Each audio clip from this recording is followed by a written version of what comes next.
Bonjour et bienvenue à cette conférence Energaia sur la géothermie pour les bâtiments collectifs. Alors aujourd'hui, l'énergie puisée dans la terre fait partie des solutions les plus efficaces et les plus écologiques, non seulement pour chauffer, mais aussi pour refroidir les bâtiments. Les installations de champs de sonde sont possibles sur quasiment 85% du territoire et pourtant, elles sont encore très peu déployées dans les bâtiments collectifs. En 2019, par exemple, l'ADEME a soutenu 46 installations via le fonds chaleur. Donc, autant dire qu'il y a encore de la marge de manœuvre. Et surtout, on s'aperçoit que les porteurs de projets qui ont goûté à la géothermie sont satisfaits et y reviennent, comme ils en témoigneront après. Pour rappel, alors cette conférence va se dérouler sous forme de dialogue, mais vous pouvez participer tout à fait en posant vos questions dans le chat. Donc c'est à droite de votre écran, il y a la liste des intervenants et un onglet Q&R. Donc n'hésitez pas à aller dessus, posez vos questions, vos remarques. On les prendra en milieu de séance et à la fin de la séance. En cliquant sur le nom de la personne, vous pouvez adresser directement votre question à l'intervenant que vous souhaitez. Donc ça, c'est pas mal. Pour traiter toutes les questions, on va avoir deux modérateurs.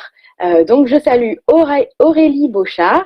Vous êtes chargée de mission innovation expert énergie à l'Agence de développement économique de la région Occitanie, donc l'ADOC. Et Guillaume Thomasé, chargé de projet, pôle compétitivité d'Herby. Donc voilà, vous pouvez leur envoyer des petits messages via le chat. Alors, pour commencer, avant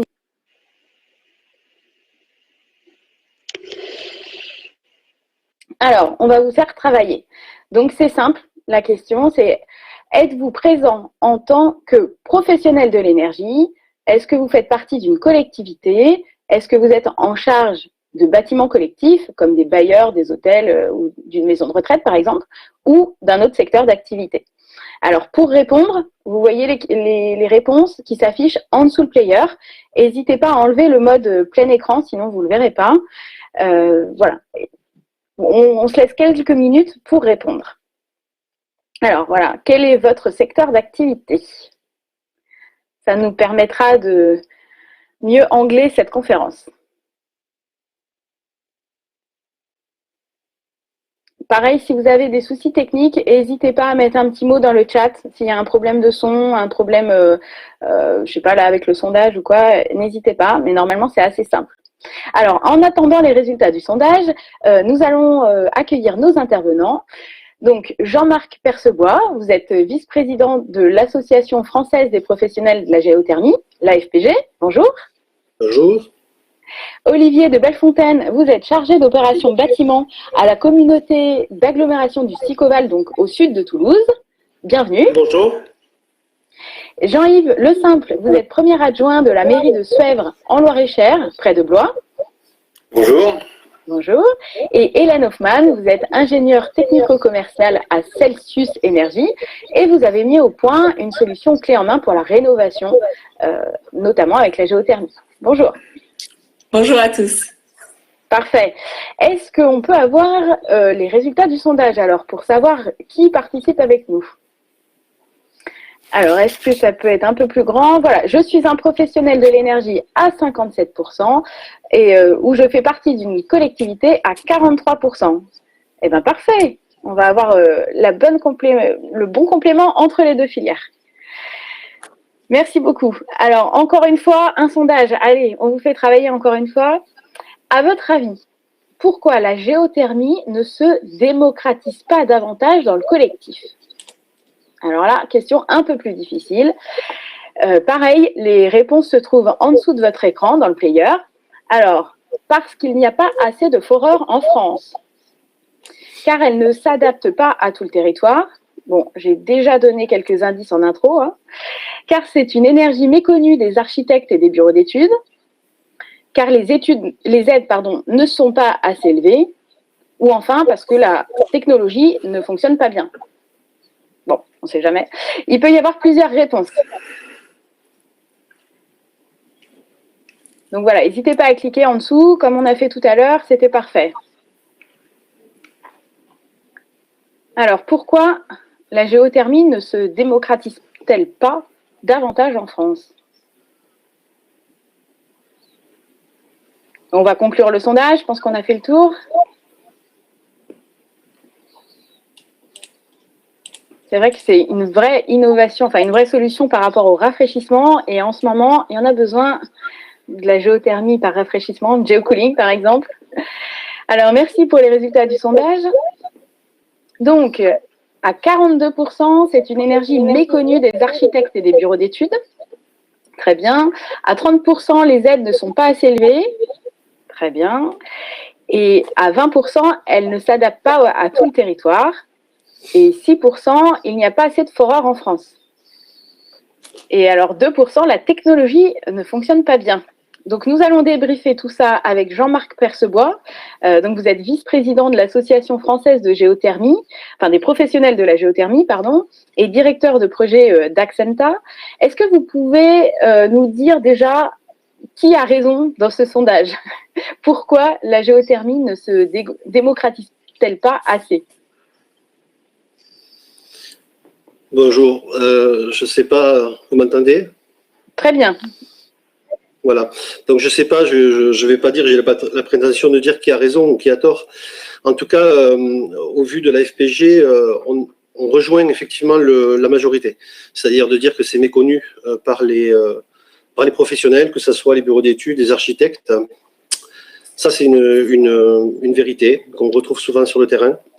Mais au-delà d'être méconnue, quand elle est connue, ces gens-là, souvent, vont dans les études, comme ils la connaissent mal et comme ils l'apprennent mal, ils vont la chiffrer et prendre des bretelles, des parasols, des ceintures, et font qu'en fait, la majorité des projets qu'on peut voir sont surchiffrés, surchers. Et donc, il rejoint la question des deuxièmes gagnants qui disent qu'il n'y a pas assez d'aide parce qu'ils considèrent que les propositions, certainement, qu'on leur a fait en géothermie sont beaucoup trop chères.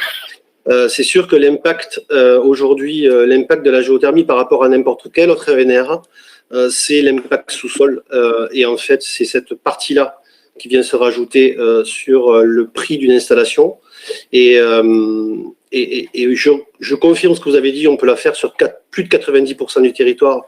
On peut faire de la géothermie sans aucun problème. Il y a une carte, je ne rentrerai pas dans le détail des systèmes de cartographie qui sont très bien faits aujourd'hui en France, même s'il y a un vrai sujet sur l'avenir sur ces cartes. Mais en tout cas, c'est vraiment ça. Je mettrai un petit bémol sur le sondage, mais ça fait peut-être partie du public qu'on a aujourd'hui. C'est sur le nombre de foreurs. Aujourd'hui, on est passé de 100 foreurs à une cinquantaine de foreurs en France en l'espace de 10 ans. Donc, on réduit cette profession-là, qui est due effectivement à la pénétration de marché de la géothermie, qui n'est pas assez importante en France. Et on risque, avec quelques sociétés en France qui sont en train de développer, ou en tout cas d'essayer de massifier les solutions, on risque d'avoir des problématiques dans les années à venir sur le nombre de foreurs. Même si elle peut ne pas se voir aujourd'hui, il y a des sociétés dont je fais partie, Celsius aussi, ou d'autres en tout cas, qui commencent à avoir la vraie problématique forage. C'est vraiment un point parce que ça ne se fait pas en 3 jours en forage. Ça se fait sur des grosses installations, ça peut demander pas mal de temps. J'en arrêterai là pour la question posée. Voilà, mais en tout cas, ça rejoint quand même le sentiment des publics qu'il y a aujourd'hui. Oui, d'accord. Donc, un manque de foreurs, également une méconnaissance. Qu'est-ce que vous faites à l'AFPG pour essayer que la géothermie soit davantage connue, notamment par les architectes et les bureaux d'études? Alors, on a mis en place des formations de qualification auprès de l'OPQBI pour les qualifications de bureaux d'études, que ce soit les bureaux d'études surface ou sous-sol, qui sont les qualifications 2013 et 2007 respectivement. Donc, le fait qu'il y ait une qualification spécialisée géothermie fait qu'il y a une identification de la géothermie. Donc, ça, c'est déjà en place depuis quelques années.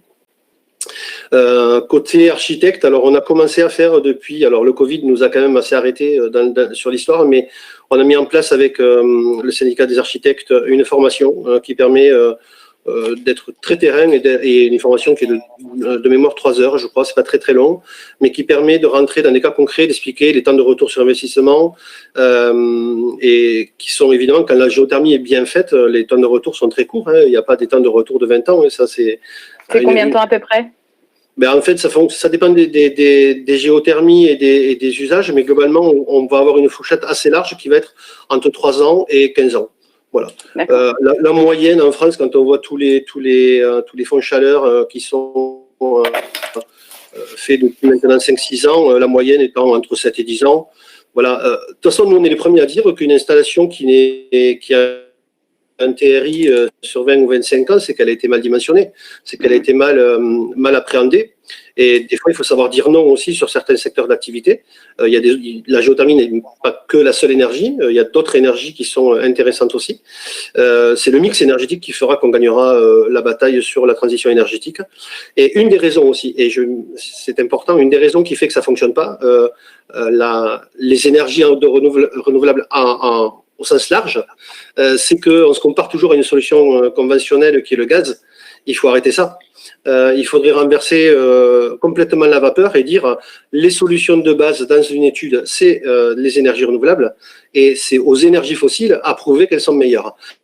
Parce qu'on verra qu'une énergie fossile, de fait, si par exemple la géothermie est rentable même en 15 ans, ça veut dire que le gaz n'est jamais rentable. Donc, il faut renverser cette vapeur parce que ça mettra un signal très très fort au niveau des maîtres d'ouvrage des collectivités qui fait que, et encore, je ne rentre pas dans le volet CO2, décarbonation des bâtiments et tout ça. Et donc, du coup, ces indicateurs ne sont pas aujourd'hui pris en compte en tant que tels. Et c'est ça qui fait que les énergies renouvelables ne percent pas comme elles devraient percer et la géothermie embarquée dans les énergies renouvelables. Donc, voilà.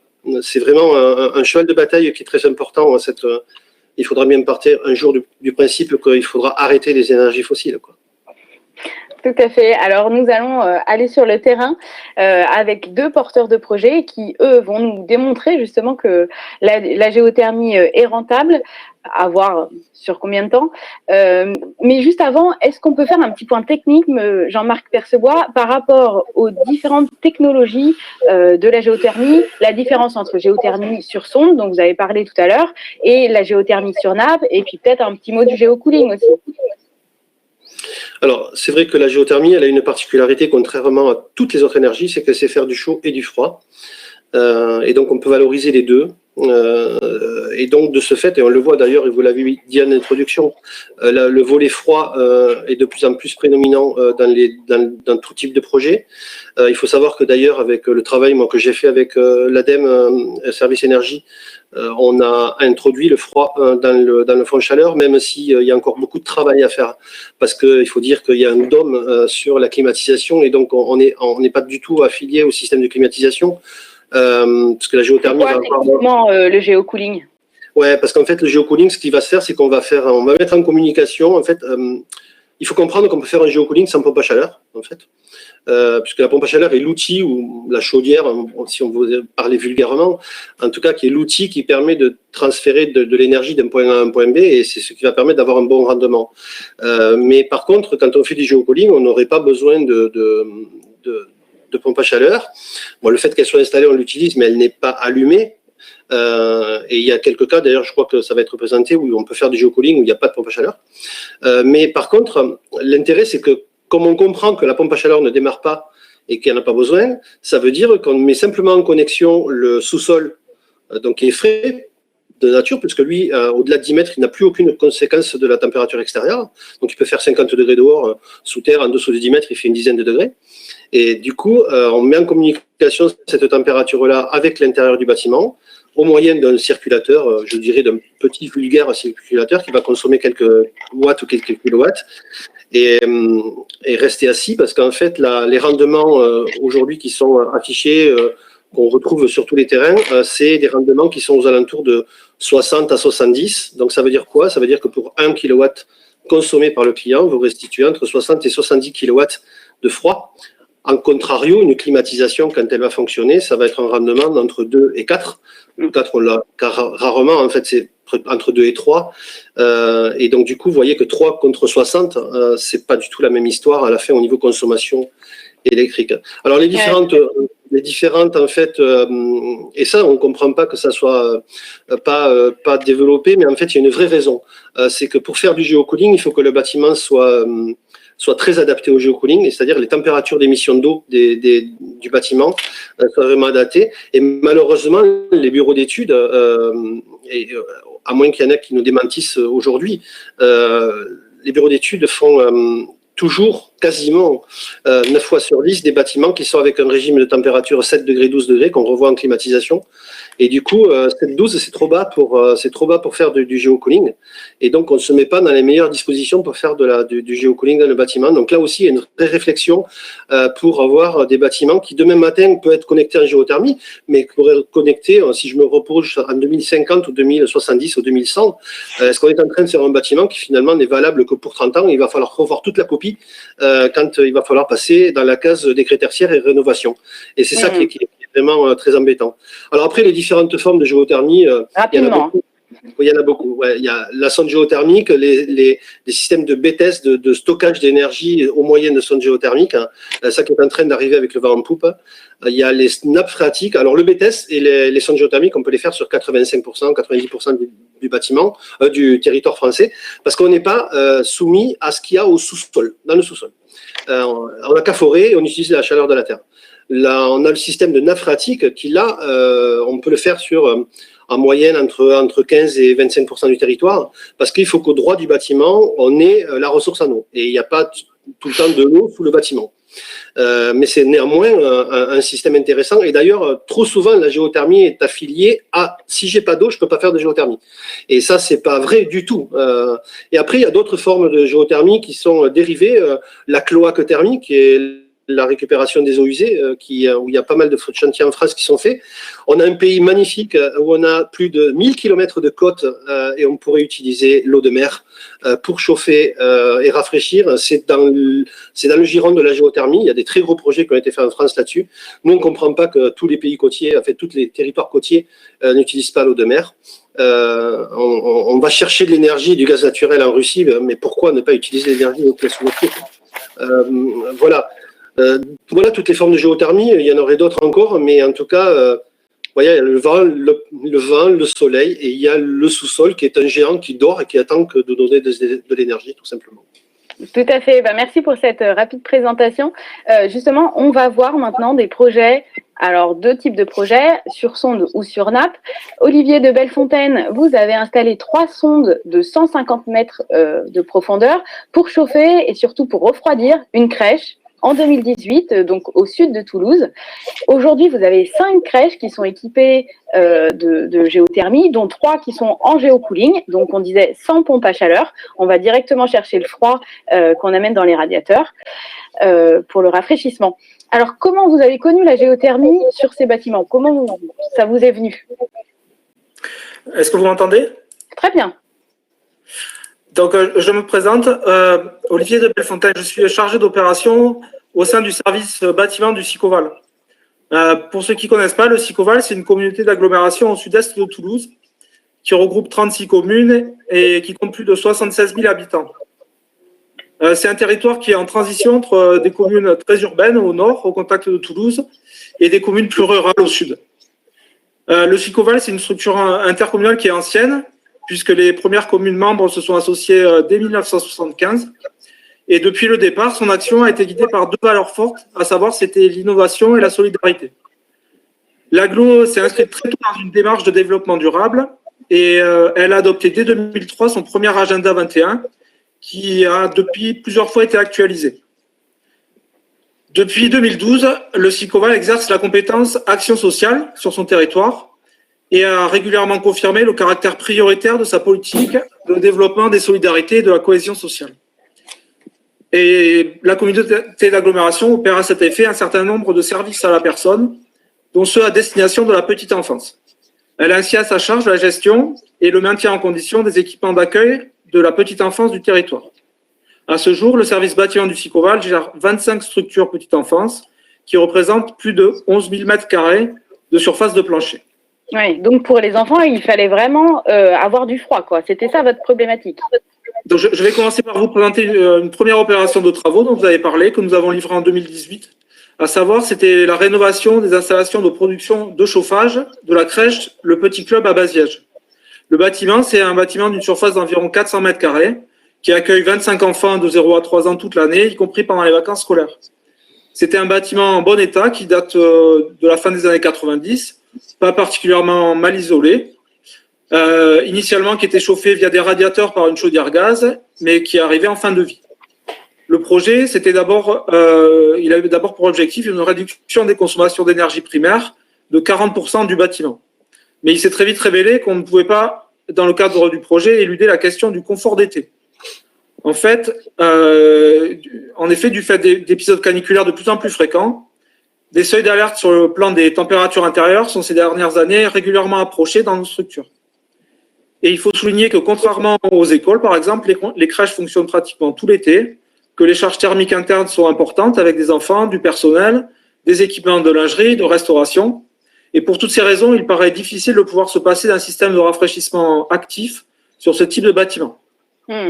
Donc un simple changement de la chaudière a donc été exclu. Et c'est assez naturellement que nous en sommes venus à comparer une solution de PAC RO réversible classique avec une PAC OO associée à un champ de sonde, justement pour répondre à cette problématique du rafraîchissement. Très bien, donc c'est cette solution-là que vous avez choisie. Aujourd'hui, ça fait 3 ans que c'est en service. Quel retour d'expérience vous avez? Alors, est-ce que je peux décrire un peu ce qui a été fait et comment ça a pu être rendu possible? Donc les 3 sondes, c'est ça, à 150 mètres? Alors, en fait, c'est un projet qui rentre on en a parlé dans le cadre du fonds de chaleur ADEME. Et avec l'appui de notre agence locale de l'énergie Soleval, nous avons pu bénéficier d'une aide à l'investissement de sa part. Et donc, quand on a fait un comparatif en coût d'investissement entre la solution PAC RO réversible classique et une PAC OO avec un champ de sonde, il s'est révélé que les deux installations avaient exactement les mêmes coûts d'investissement et que de façon évidente, la solution géothermique, en termes de coût global, était plus intéressante. Oui, parce que après sur l'exploitation, ça revient beaucoup moins cher que sur une PAC RO, pardon. Tout à fait, ouais. Donc l'installation, elle consiste on a sorti toute l'installation gaz de la chaufferie, on a posé à la place une PAC OO réversible de 22 kW. Et sur le parking en espace vert, on a réalisé 3 forages de 140 mètres de profondeur, dans lequel on a inséré 3 sondes géothermiques de type WU en PE. Et donc en hiver, le réseau radiateur existant est alimenté par la PAC. Le circuit de CS est aussi chargé par la PAC. Et en été, l'alimentation fonctionne en géocooling, c'est-à-dire que la PAC ne fonctionne pas et que l'eau des sondes circule directement via un bypass dans un réseau ventilo-convecteur qui rafraîchit les locaux. Si on fait maintenant le bilan après 3 ans après la mise en service, l'installation, elle permet d'atteindre toute l'année des COP de 4,5 à 5, ce qui a permis de réduire de près de 75% les consommations d'énergie finale et d'environ 40%. C'est coefficient de performance, excusez-moi, je notais juste ça. Tout à fait, ouais, le COP des pompages, de la chaufferie. Donc c'est par rapport à ce qu'il y avait avant, il y a une consommation d'énergie finale qui a été réduite de 75%, divisé par 4 à 5. Et on a fait baisser d'environ 40% les consommations d'énergie primaire, puisque le coefficient de conversion de 2,58 de l'électricité est pénalisant par rapport au gaz. Pour ce qui est des émissions de CO2, on estime qu'elles ont été réduites de 70%. Et si on raisonne en termes de frais de fonctionnement, par contre, la réduction de la facture énergétique est plutôt de l'ordre de 30% du fait du faible prix du gaz actuel.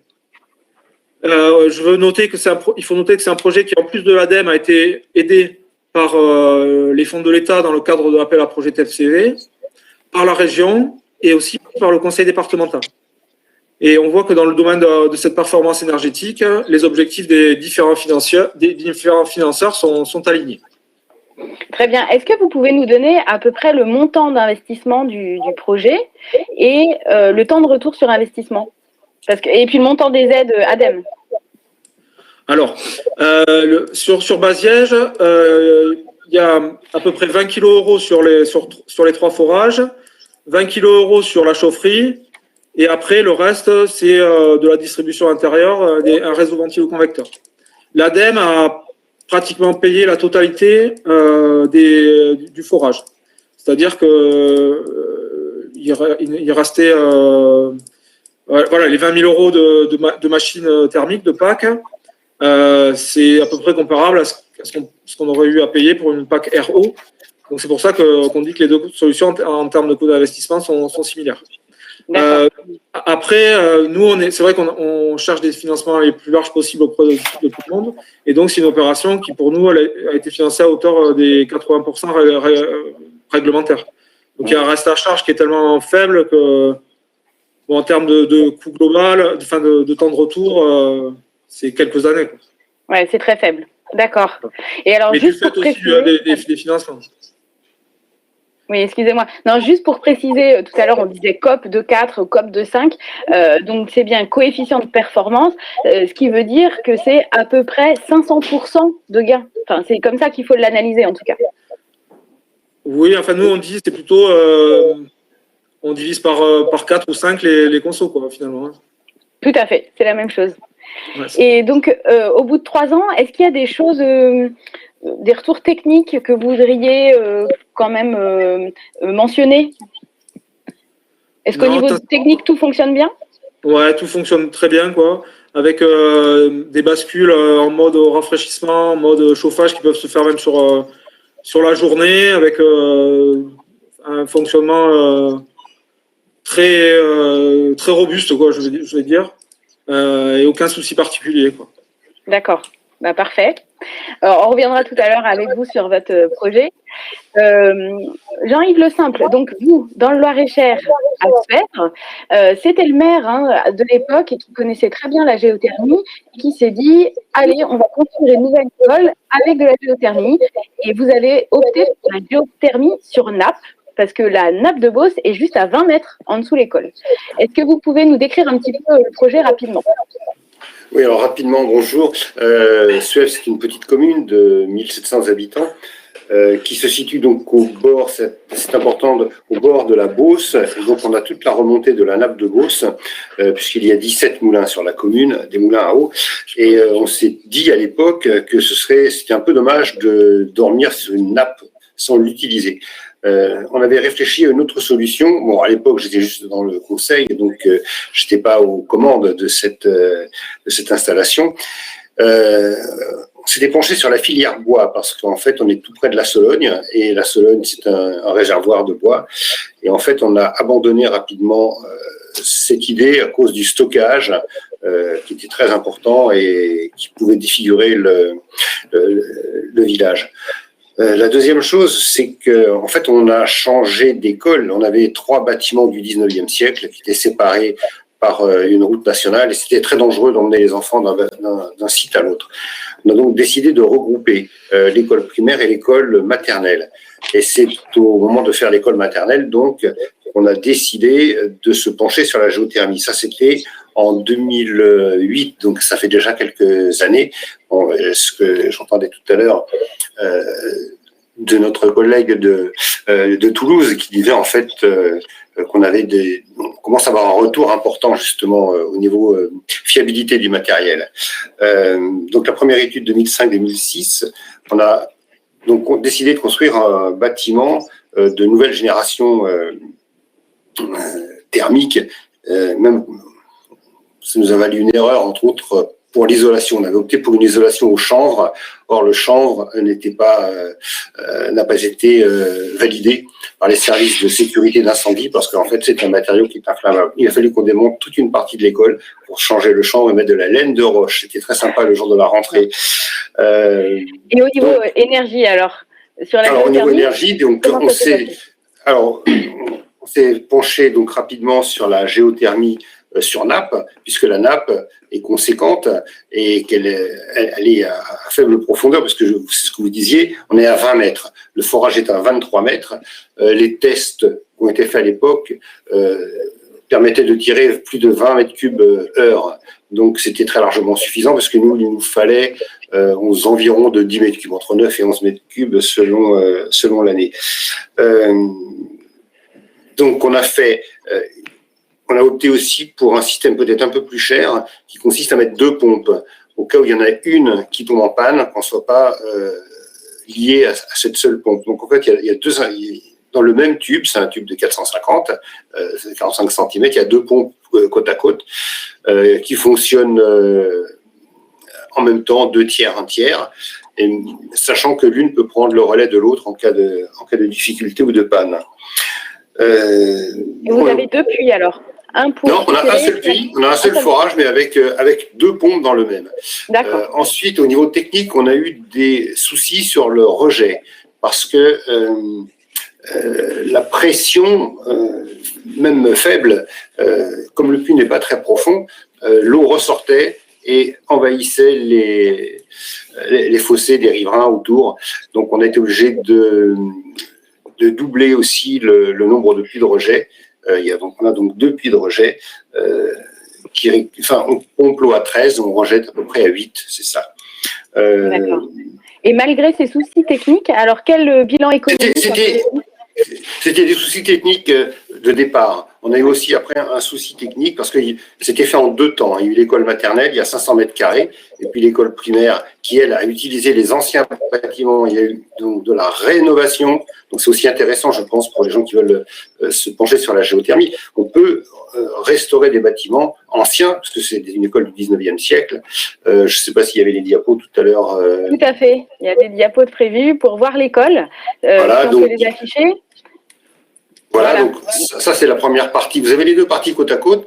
Vous avez ici à droite sur votre écran la partie du 19e siècle qui abrite la bibliothèque, et à gauche la partie donc qu'on a construite en 2014. Ça c'est l'école élémentaire, et donc on aperçoit au-dessus justement les tubes de la climatisation. Voilà. Donc on peut en équiper les deux bâtiments. Celui-ci qui se prolonge à l'arrière par 2 classes. Il y a aussi la cantine, il y a aussi le réfectoire. Je vous dis, ça fait en tout 11 000 m2 quoi, équipé comme ça. Le retour sur investissement, on en parlait tout à l'heure. Je suis tout à fait d'accord. On nous avait dit 7 ans. C'était un petit peu optimiste. Je pense qu'on est dans la fourchette 9 ans. C'est ce que disait tout à l'heure Monsieur Percebois, c'est-à-dire entre 5 et 10 ans. Et on est tout à fait dedans, avec un retour sur investissement de 8-9 ans. Voilà. Au niveau de la fiabilité, on n'a pas eu de problème. Tout à fait gérable pour une collectivité, quoi. Voilà. On n'a pas eu de problème particulier. On n'a toujours pas de problème particulier. En fait, l'installation fonctionne parfaitement bien. Par rapport à une installation classique, gaz ou fioul, qui nécessite un entretien sur les chaudières, sur le ramonage. Là, en fait, sur les pompes, on n'a jamais eu de problème. Je vous dis, on a juste eu un problème d'équilibrage au départ, parce qu'on a une sous-station, comme on a eu 2 bâtiments. C'est un réglage de sous-station la première année, mais c'était juste, c'était pour affiner. Et puis, le deuxième, c'était le problème du rejet. Et c'est lié plus à la géologie du sol, en fait, qui était imperméable et qui n'encaissait pas la pression qu'on renvoyait dans la nappe. Oui, tout à fait, d'accord. Donc vraiment une expérience positive, malgré des petits réglages au départ, on va dire. Aujourd'hui, vous êtes satisfait de cette installation? Tout à fait. On est tellement satisfait qu'on a envisagé, et je rejoins aussi l'intervenant précédent, puisqu'on a fait aussi une étude sur les sondes, sur la géothermie par sonde. On a un gymnase, on a une salle des fêtes et puis une maison médicale à chauffer, et on a fait un essai. Alors, on a abandonné là. Donc, moi, j'étais très intéressé par cette technologie, parce qu'il n'y a pas d'eau à pomper, il n'y a pas d'eau à renvoyer, donc on limite en plus la technologie et la surveillance des pompes. Donc, c'est une technologie en laquelle je crois beaucoup. On ne le fait pas parce qu'on a des bâtiments anciens. C'est-à-dire qu'en fait, je crois que quand on se lance dans la géothermie, il faut avoir des bâtiments que l'on puisse isoler d'une façon tout à fait performante. Sinon, c'est pas très rentable. Voilà. Et donc là, le coût de cette étude, enfin l'étude non, parce que l'étude en fait elle est prise en charge quasiment, elle ne coûte quasiment rien, mais le coût de la réalisation faisait que on n'a pas retenu pour l'instant cette filière. Mais si on reconstruit, si on repart sur du neuf dans quelques années, je pense que c'est une technologie qu'on étudiera à nouveau, qu'on remettra en place, et parce qu'elle me paraît prometteuse aussi bien au niveau des coûts que de l'utilisation. On a très peu de frais dessus, quoi. D'accord. Donc, simplement, attendez un petit peu. Allez-y. Je peux vous donner des coûts. Il faudrait réactualiser les forages et les tests. Donc, en 2008-2009, nous ont coûté 50 000 euros. Pardon? La station, 50 000. Voilà, pour les tests et le forage. C'est à valider la capacité de pouvoir sortir les 19 mètres cubes, les 9 mètres cubes, pardon. Ensuite, la station, les pompes et la pompe à chaleur, donc l'installation proprement dite, 80 000 euros. On a eu 20 000 euros de forage de rejet supplémentaire parce qu'il y avait eu un problème au niveau de l'étude, justement, ce que je disais tout à l'heure, sur le rejet. Donc ça, c'était en 2015, vous voyez, ça s'est étalé dans le temps. Et puis, après, on a 43 000 euros, mais ça, c'est le chauffage classique, c'est-à-dire la sous-station, la distribution pour les deux écoles, les réseaux de... Mais on l'aurait eu de toute façon, dans les deux cas, si on avait fait du fioul, du gaz ou n'importe quoi. Ouais, d'accord. Donc, Donc oui. le total chauffage, excusez-moi, c'est 195 000. À peu près, la partie, 195 000 euros avec un retour sur investissement de 8-9 ans, à peu près. C'est ça. Et une prise en charge. Donc, effectivement, il y a l'ADEME qui a subventionné sur la station proprement dite et les études à 80%. Enfin, pas tout à fait, 78% pour rester dans les clous, quoi. Très bien, merci beaucoup. Alors, on va faire une petite séance de questions. Est-ce que pour l'instant, là, sur ces retours d'expérience, vous avez des questions? Juste avant de donner la parole à Hélène Hoffmann, qui nous dévoilera une innovation vraiment intéressante sur la rénovation en géothermie.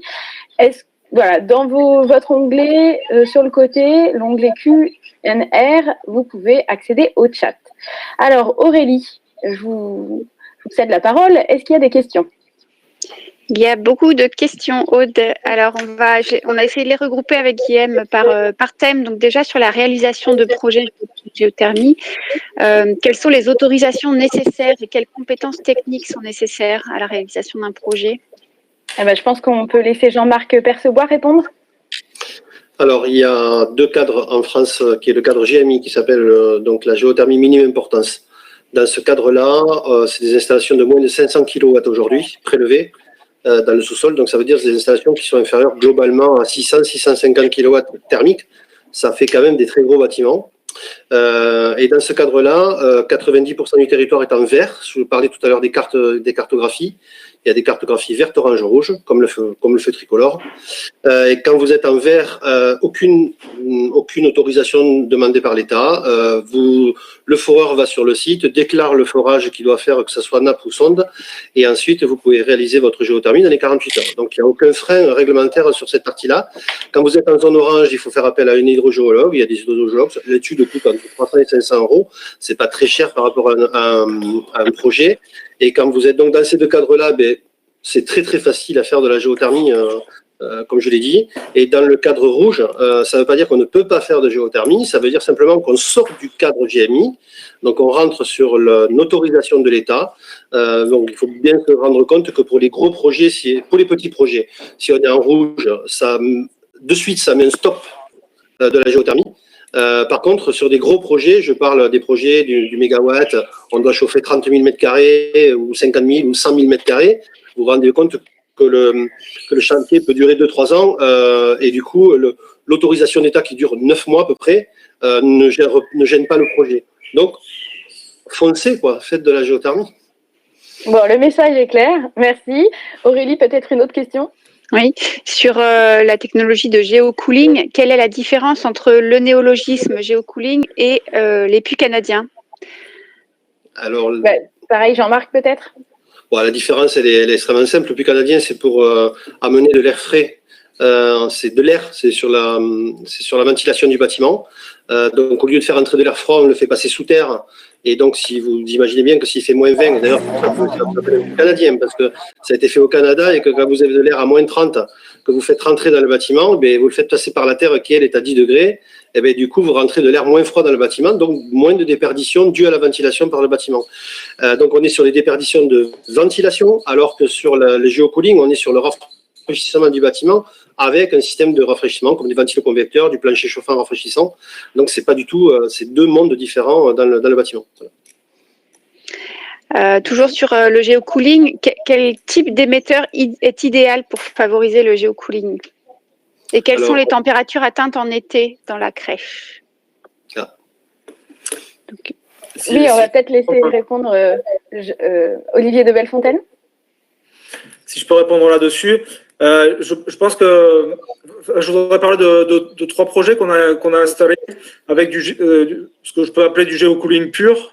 Je m'explique, c'est-à-dire qu'on a juste installé des forages sans aucune machine thermique associée sur des bâtiments RT 2005 qui souffraient déjà de surchauffe. On est venu repercer 3 forages et raccrocher à l'installation existante des installations de géocooling, réalimenter des planchers chauffants qui étaient existants, les rendre réversibles juste en changeant les pompes de distribution, et ça marche très bien quoi, avec des régimes de température de 19 degrés, enfin des choses à 19, 20, 21, pas trop froides en départ.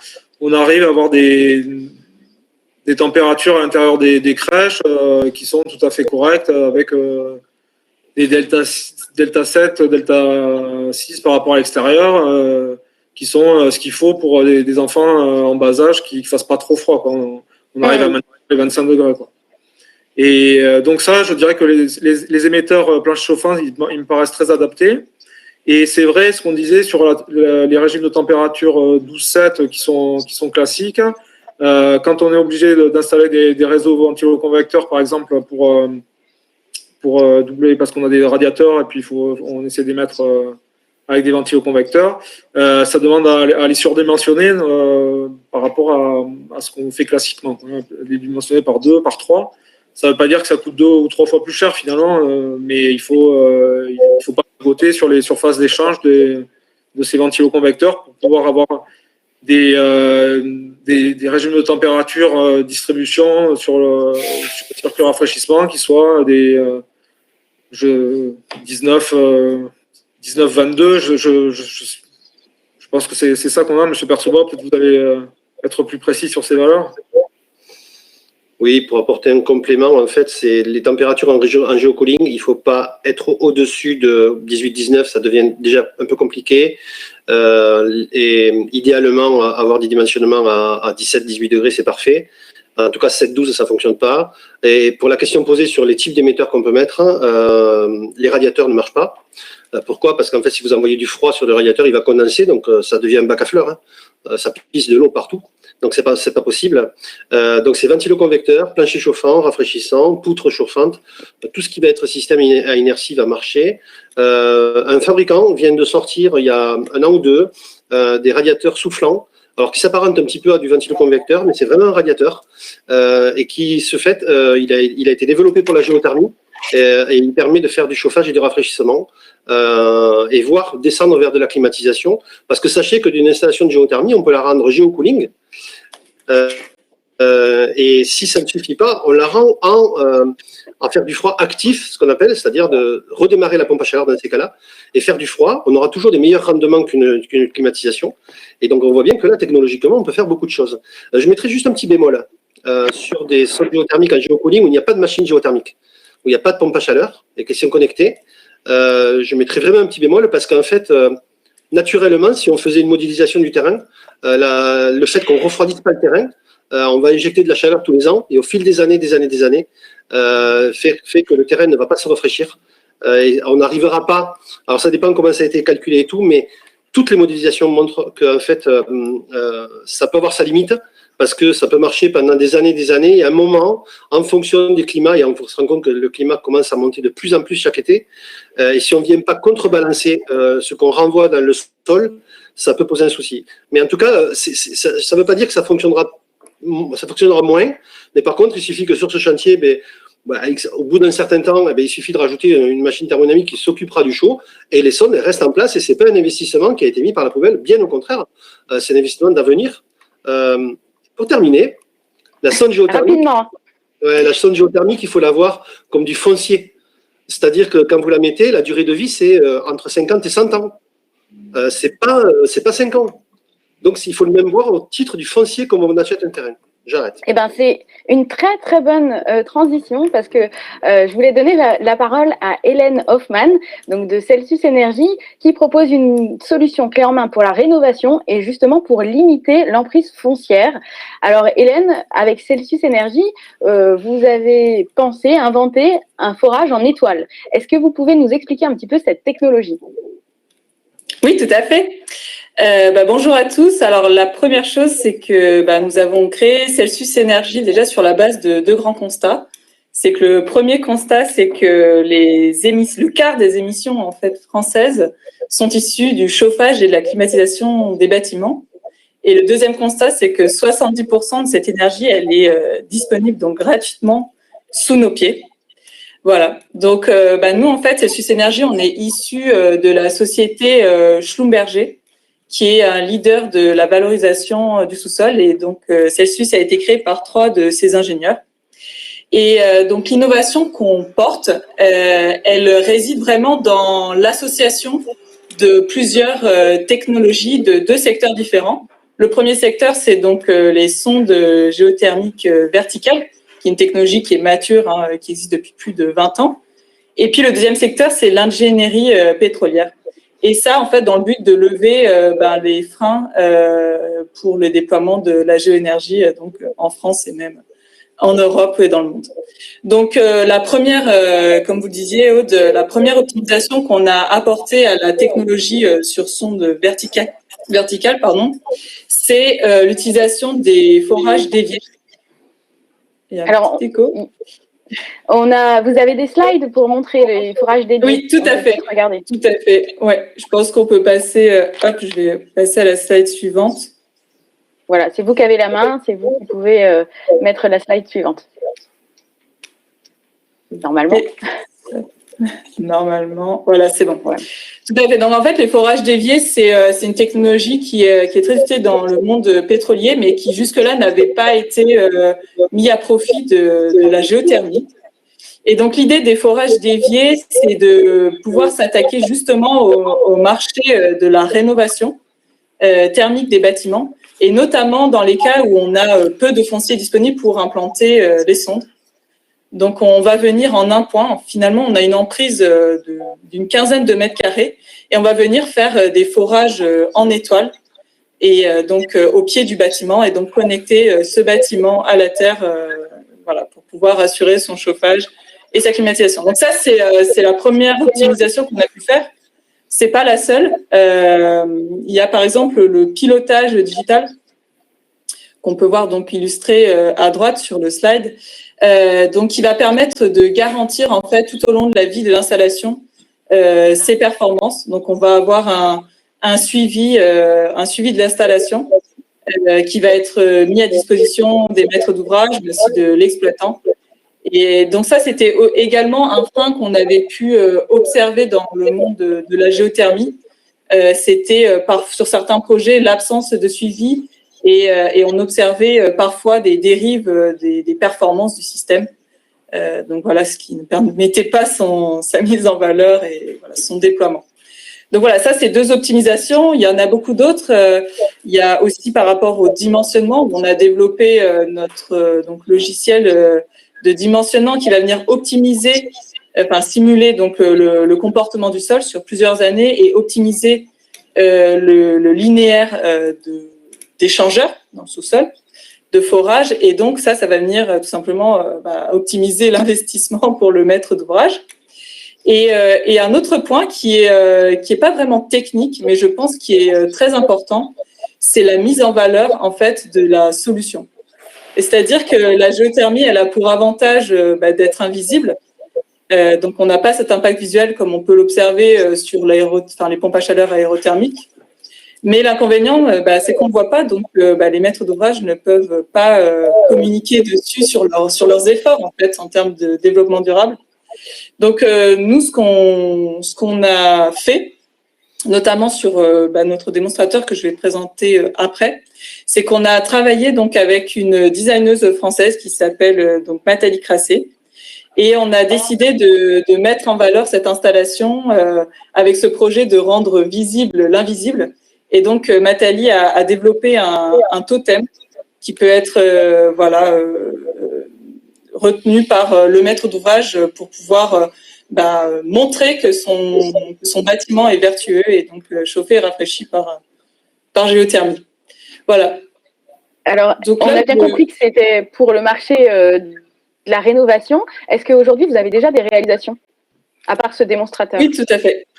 Tout à fait. Alors, du coup, donc, on a réalisé ce démonstrateur et je souhaitais le présenter aussi parce qu'il illustre bien, finalement, le marché sur lequel on s'attelle de développer, qui est la rénovation, parce que finalement, la rénovation est quand même un marché très important dans le bâtiment, plus de 60%.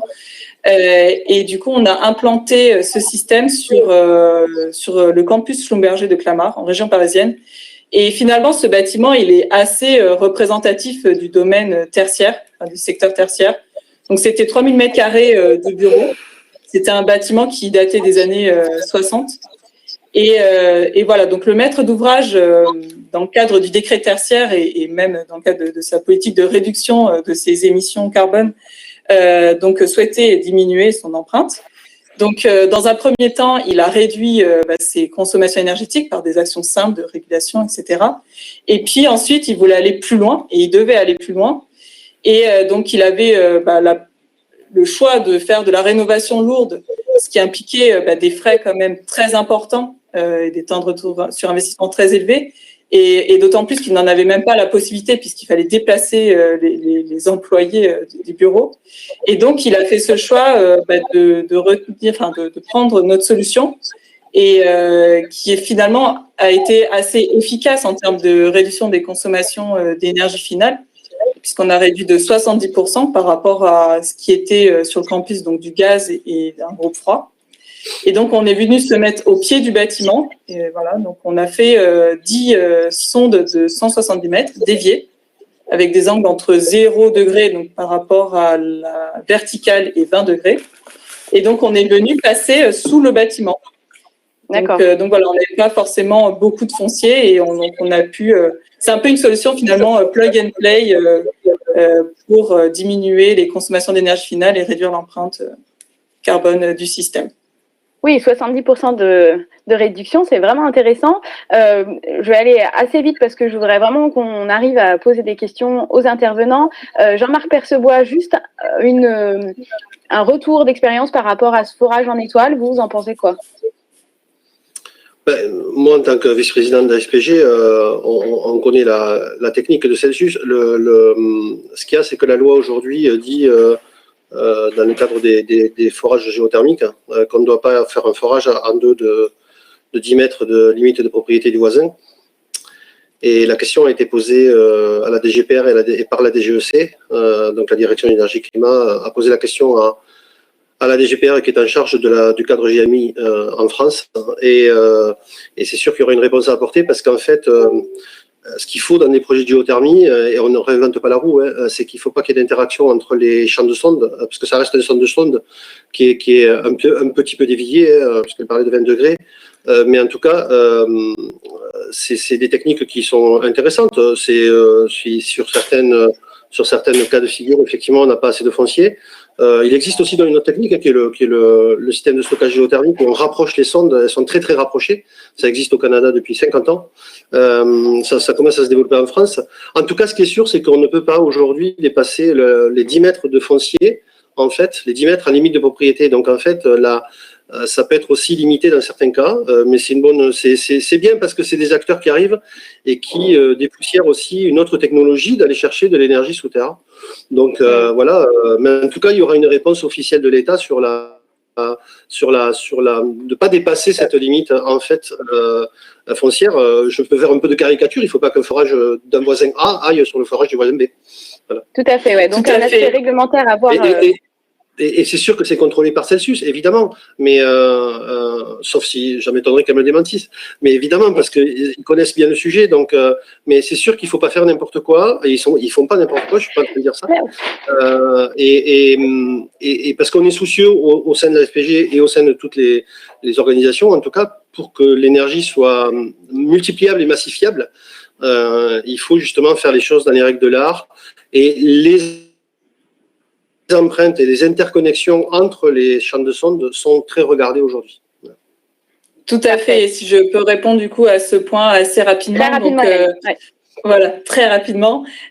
Donc, on a développé donc dans cet outil de dimensionnement justement. Donc en fait, on insère les limites cadastrales en fait des parcelles et justement on s'attache à rester dans la parcelle et à respecter évidemment la réglementation. Très bien, merci beaucoup. Olivier de Bellefontaine, juste rapidement, donc vous disiez que vous aviez 25 établissements scolaires.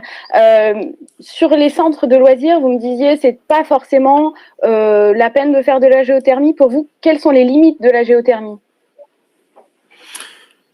Sur les centres de loisirs, c'est pas tout à fait le même public, c'est des publics moins fragiles, donc des publics qu'on accueille l'été, qui vivent dedans, dehors.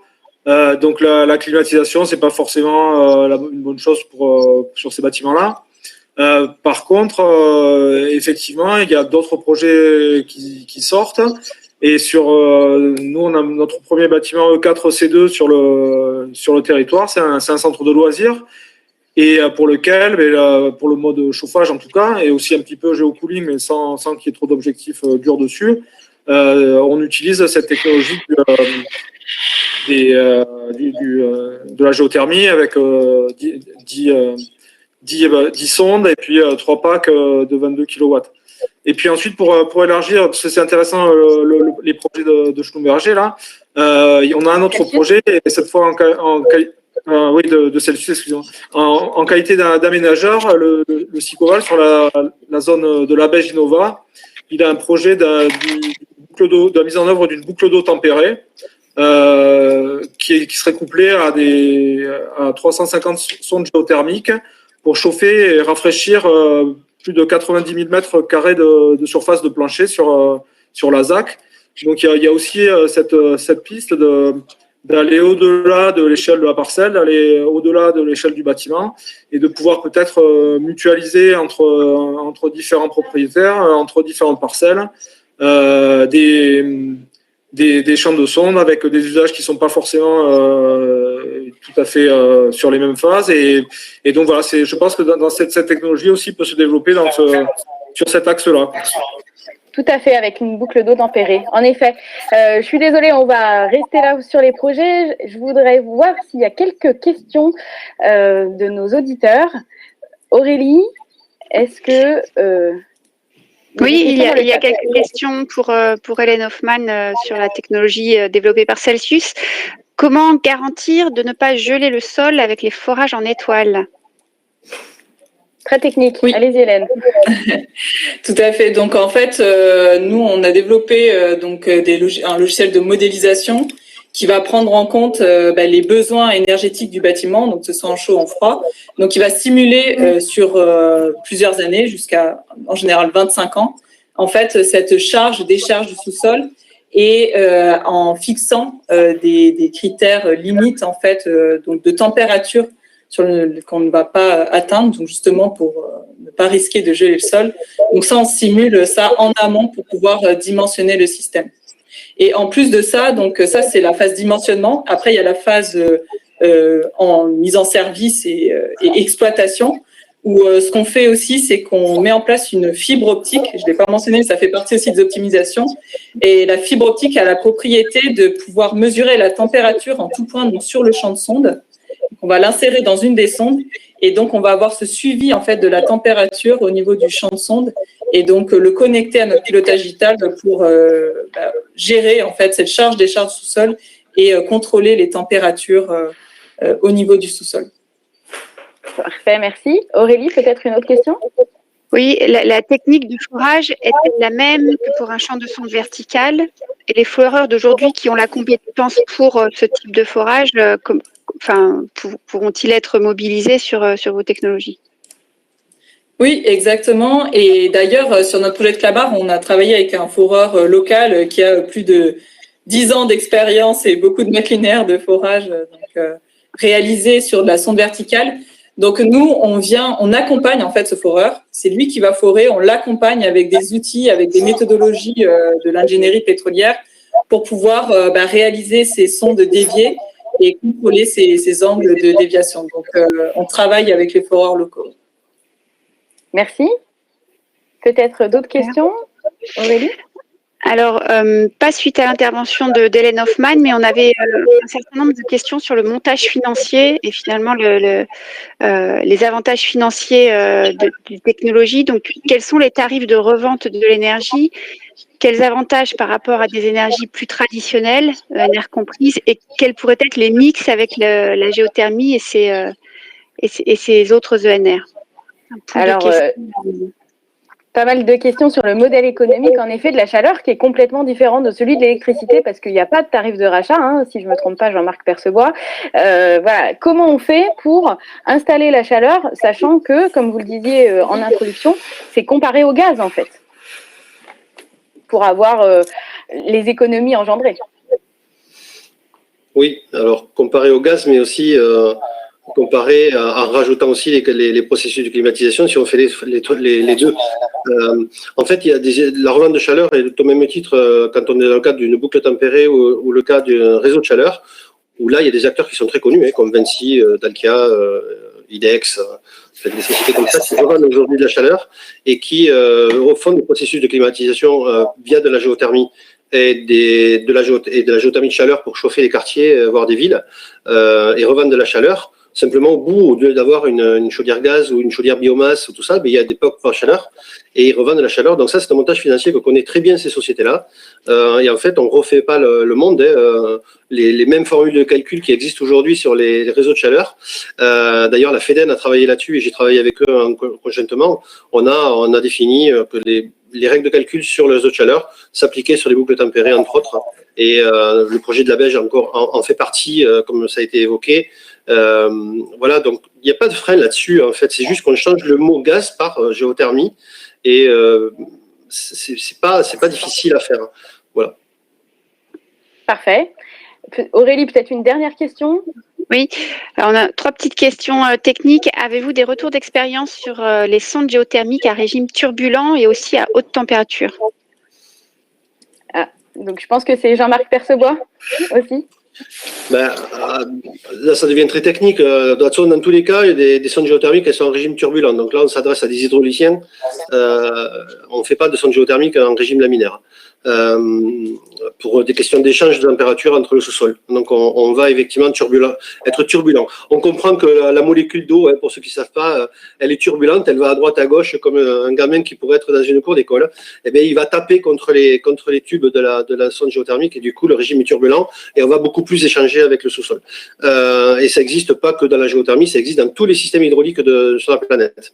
Les sondes haute température, oui, ça existe. Il y a pas mal de développements qui sont faits depuis plusieurs dizaines d'années. Les Canadiens sont en avance par rapport à nous. Là, on est sur des sondes haute température qui alimentent directement les bâtiments. On passe pas en général, cette technologie ne passe pas par des pompes à chaleur. On alimente directement l'énergie des sondes géothermiques et c'est ce que je parlais tout à l'heure, ça s'appelle le BTS. C'est des solutions de Boreal Thermal Energy Storage. Et donc, du coup, on vient, qui existe avec des pompes à chaleur et sans pompes à chaleur.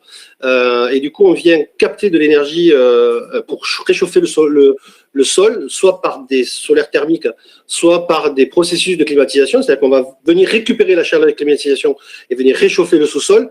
Et cette chaleur qu'on a stockée tout l'été va pouvoir être utilisée tout l'hiver pour chauffer le bâtiment. Et ça, c'est vraiment les axes de développement. Nous, moi, la société, je fais partie, on fait que ça. Et du coup, ça va... oui, ça existe. Je crois qu'il y a 2 sociétés en France qui le font, qui sont en train de développer ça. Voilà, des fabricants européens fabriquent ces sondes-là. Ça reste de la géothermie, encore un pan de la géothermie. Je ne pensais pas qu'on allait en parler aujourd'hui. C'est très bien. Voilà. Eh bien, parfait, ce sera une très bonne conclusion, donc vers l'avenir, et puis de la géothermie qui a toute sa place dans les énergies renouvelables et dans les bâtiments collectifs. Merci à tous les 4 et merci à tous d'avoir suivi notre conférence. On vous rappelle que toutes les conférences sont en replay donc sur le site d'Energaia. Je pense que vous pouvez aller faire aussi un tour sur le site de l'AFPG si vous avez encore des questions, et on se retrouve pour une prochaine conférence. Merci. Au revoir, monsieur.